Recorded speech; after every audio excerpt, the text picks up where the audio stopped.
Hi, this is Connie Cleveland at the Dog Trainer's Workshop. Today we're going to talk about heeling, teaching a dog to pay attention and keep paying attention during the heeling exercise. As I travel and teach around the country, it's clear to me that teaching a dog to pay attention during the heeling exercise remains the most frustrating aspect of dog obedience. A dog that doesn't pay attention is unable to maintain an accurate heel position and achieve the heeling scores of his attention-paying counterparts. How do you get your dog's attention? And more importantly, how do you maintain it? In this tape, we're going to talk about shaping the behavior.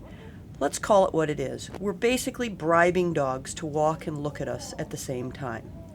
This first little dog is Quill, a Cocker Spaniel, and I'm holding the treat right above his head, just trying to figure out where he's comfortable walking and looking at me at the same time.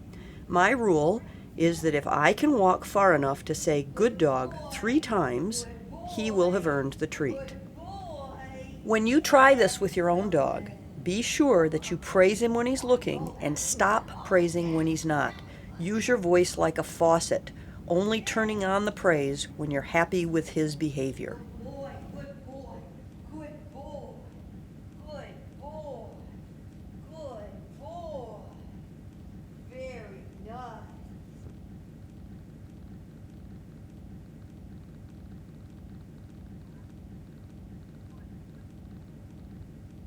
In this next section, Blue, the standard poodle, has had absolutely no experience with this exercise.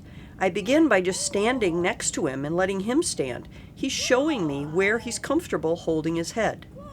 Sometimes we know too much as obedience competitors. I know I want Blue to walk in heel position looking at me, but he doesn't have any information about walking with his head up at all. So I'm going to start by just having him walk toward me with his head up, just to give him the idea that moving his feet and looking up is a good thing. When I finally put him in heel position, for his first lesson, he's doing a really reasonable job.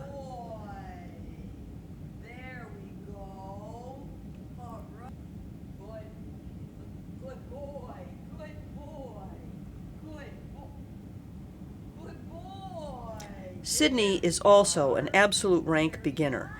And because she's so small, I use a long-handled spoon as an arm extender, and I put peanut butter on the end of it, so that I didn't have to bend over quite as far. I then tried the same technique I'd used with Quill, just putting a treat in my hand. And again, it's a little awkward for the handler at first, but I actually thought I made more progress with Sydney with the treat in my hand than I did with the spoon. Either technique is worth trying if you're trying to get the attention of a small dog. Be careful that you don't become too concerned about exact heel position. That will come later. As in this next clip with Lenny, he's more experienced, and I'm able to walk slowly across my entire training room, standing up much, much straighter. Don't be afraid to start out at a slow. It gives you a chance to concentrate on what you're doing, and it gives the dog a chance to understand what you're asking of him.